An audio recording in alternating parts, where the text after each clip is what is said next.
Okay, I'm back. Dogs needed to go out.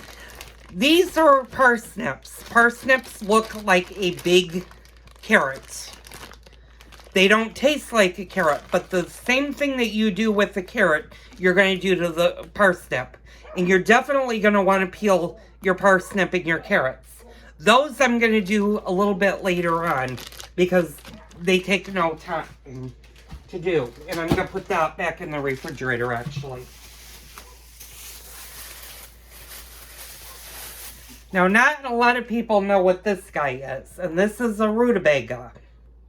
Again, it's got a core, and this has a waxy.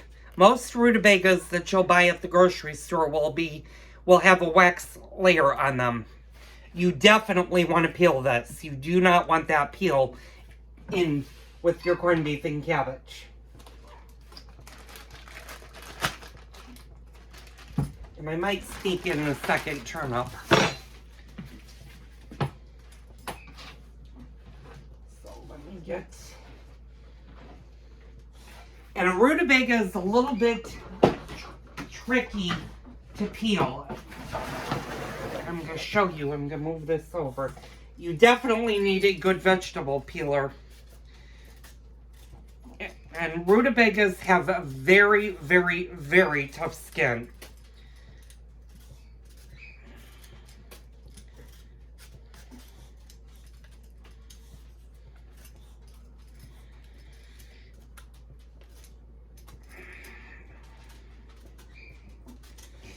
Rutabagas do cook a little bit longer than potatoes just because they are so big.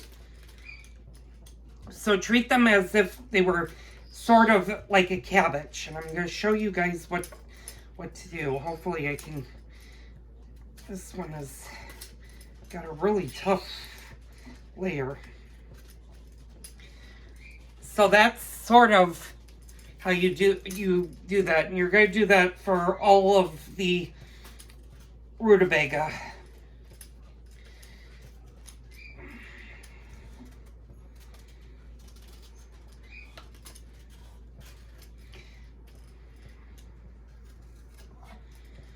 And rutabagas are acquired taste.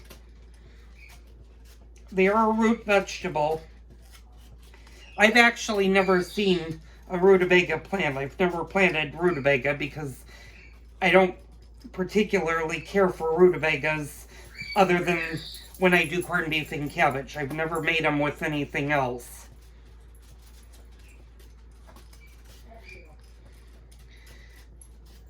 So what we're doing is, and they're a little bit tricky to peel, I will say that.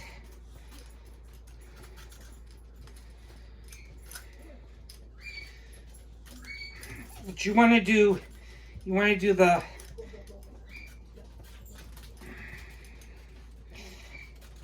the best that you can. You want to get all of the black spots. Now these have two roots. There's a root there and a bigger root on the bottom. What you're going to do is when you cut them is cut that off. You don't want that in your...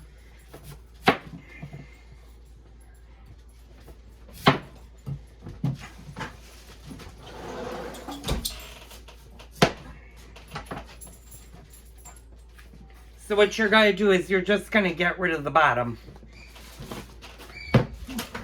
And then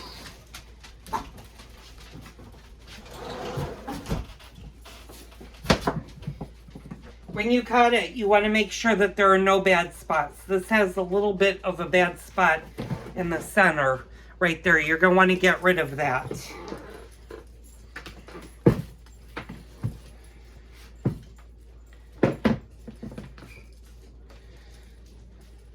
I'm just going to kind of core that part out. That means that this rutabaga was starting to rot.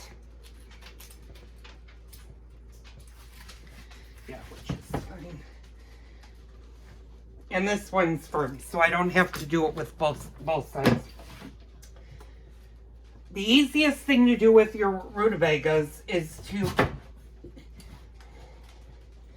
cut each half into 4 pieces. That way you don't get them mixed up with your potatoes.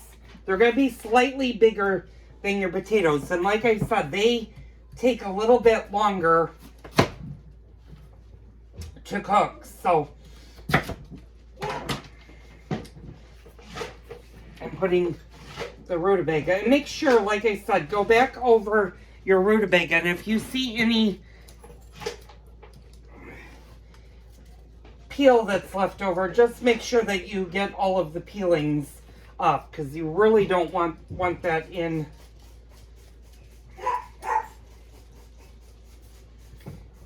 your corned beef and cabbage.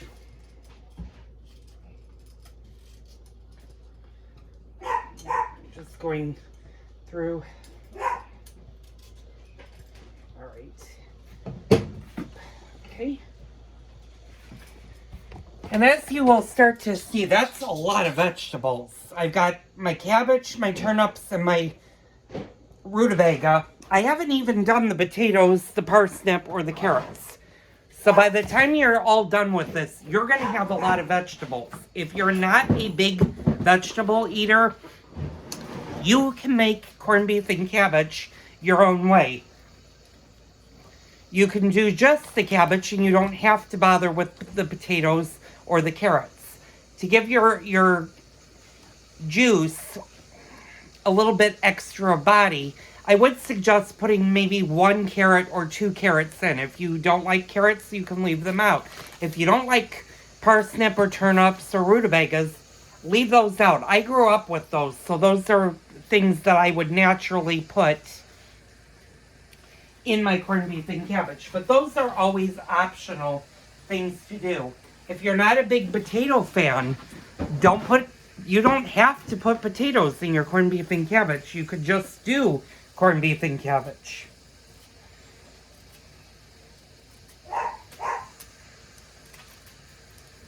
And I'm just peeling my last turnip. And this guy's a little bit small, so we'll sneak him in somewhere. It just adds some flavor.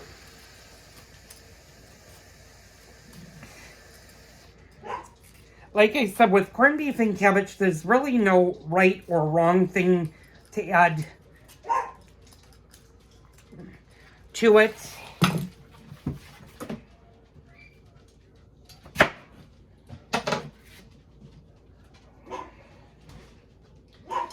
Okay, now that that's done, I'm going to go ahead and put my vegetables back in the refrigerator, and they're all ready to go when the corned beef is done. So I'll be turning you guys around.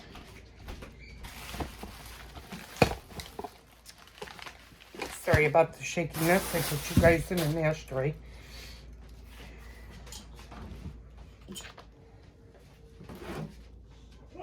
And I gotta find room for this. I think I'm gonna shove that. I'll put them up there. And shut that. And that's basically all you need to do with your vegetables. When it comes to time to adding your vegetables, peel your carrots and your parsnip if you're going to use parsnip. If you're just going to use carrots, peel a couple of carrots. You don't need to peel your potatoes unless you don't like the skin. I think boiled potatoes taste really good with their skin on, and I'm using red potatoes. You can use almost any type of potato. I find red potatoes make this recipe really good. So that's what we're going to be doing. But I'm not going to peel them. I am going to wash them, but I'm going to wait until everything is more ready before I wash the potatoes and I peel the parsnip and the carrots. And that's basically our corned beef and cabbage. So I'll be back once our corned beef's finished cooking. Okay, I'm back for a quick second. You don't need to be in the kitchen this entire cook.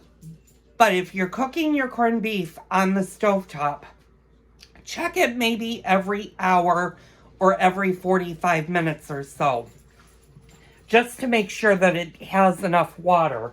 I already did that, so I know that the liquid. And when you're doing corned beef and cabbage on the stovetop, always use the lid. Now, I'm going to show you guys that my pressure cooker has started to count down. It's got 1 hour and 28 minutes. Let it go for the full hour and 28 minutes. Don't cancel it. Don't look at it. Don't do anything with it.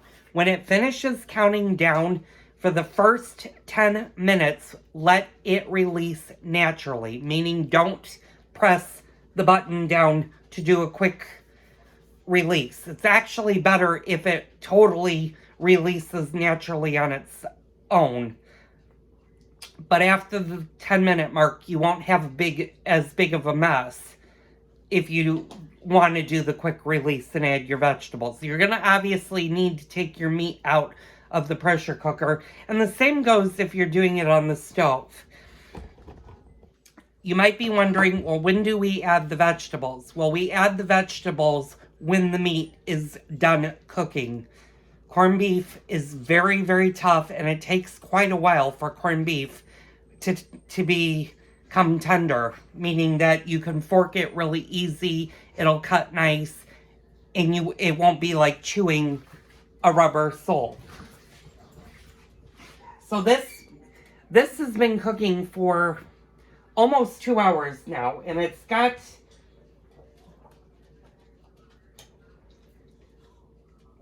about another hour or so to go. I just forked it. It's getting there. It's not there yet. So about 3:30, I expect to be able to fork the meat quite easily. Now, you might be wondering, what are we going to put this on? And I'm going to try to put you guys down, so hopefully, well, you guys will tip right there. You might be wondering why I have two china cabinets too, and I'll explain that at some point. Well, actually, I'll explain that now. This is actually my china cabinet. My husband and I, when we moved into our house, we have this china cabinet that was ours. This china cabinet right here was my grandmother's. And when she passed away, I inherited her china cabinet. So that's why I have two china cabinets.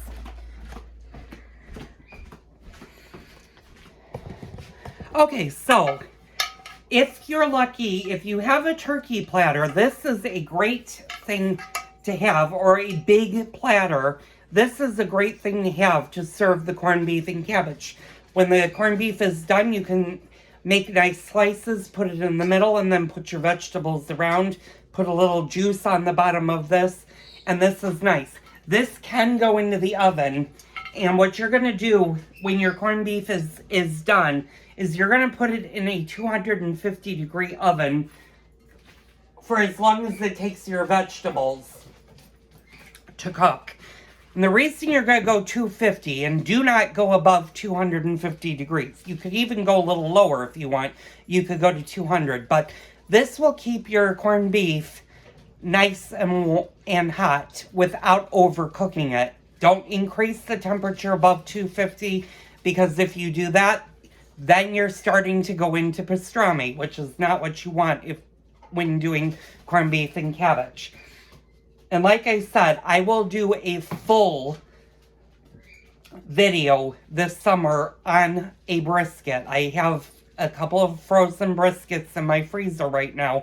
They weigh about 15 pounds each. We'll be doing one because I can only do one at a time, and I can only use one grill for that. My Mini Max was not designed to do briskets, so I cannot use the Mini Max on the Mini. The large is what I have to do, but I'm getting out of myself. We're not doing a whole brisket video until much later. So, like I said, it's 2:43. I've got an hour and 24 minutes on the pressure cooker. I have a good hour on the stovetop. So we'll be back later and continue this video.